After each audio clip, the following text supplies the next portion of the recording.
Hey, ladies and gentlemen, I want to display certain video here when it comes to the way these agents of a specific certain alliance trying to swap their forms when it comes to verification where they're in Bomas of Kenya.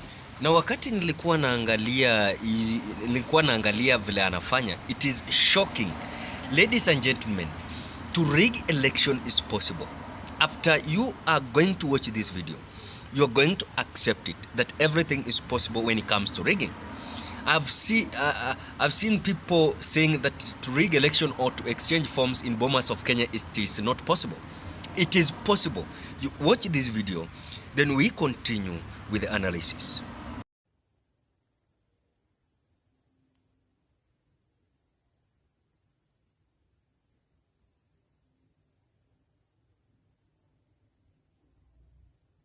So I want to ask a simple question. Do you have still any doubt when it comes to rigging election? Because actually, when it comes to reality and what perhaps it has been said towards this issue of exchanging forms, certain Kenyans has come out disregarding and not accepting the truth about this issue of exchanging form. And I want to say it very categorical. Why is it that this is when it comes to exchanging forms is affecting the result? For example, when there is a form 34A that has come, from for example Starehe constituency, then there are certain numbers that has been written. It is having a rubber stamp or stamp for IEBC and serial number. But when it comes to now verification, that now you're verifying form 34A, filling form 34B, and actually that form 34B is the form that IEBC is using to announce the result. Then I want to ask you a simple question.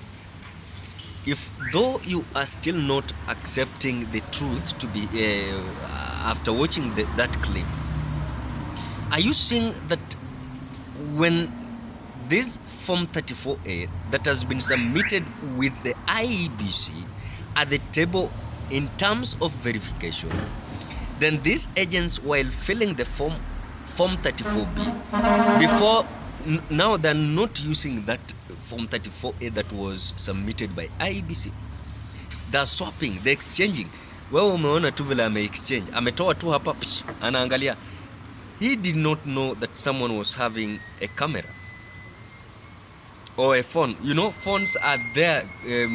Watu wanatumia simu kushika video.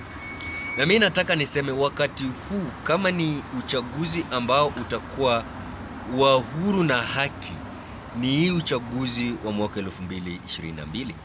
Kwa sababu ukiangalia vile hata wanaendelea, it is showing a true indication that now it is clearly been seen that IEBC are willing to put themselves or to distance themselves when it comes to this issue of rigging election. But now what next for this issue where an agent is trying to swap forms? And I've said it early. It means that this form is going to be affected.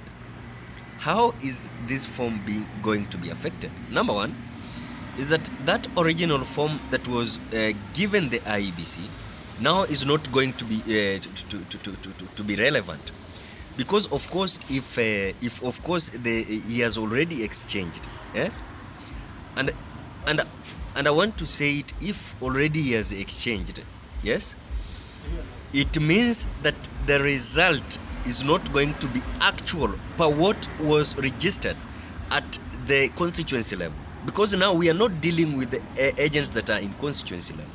We are dealing now when it comes to filling the form 34B. Sijui kama mnanielewa kweli? Wacha nirudie.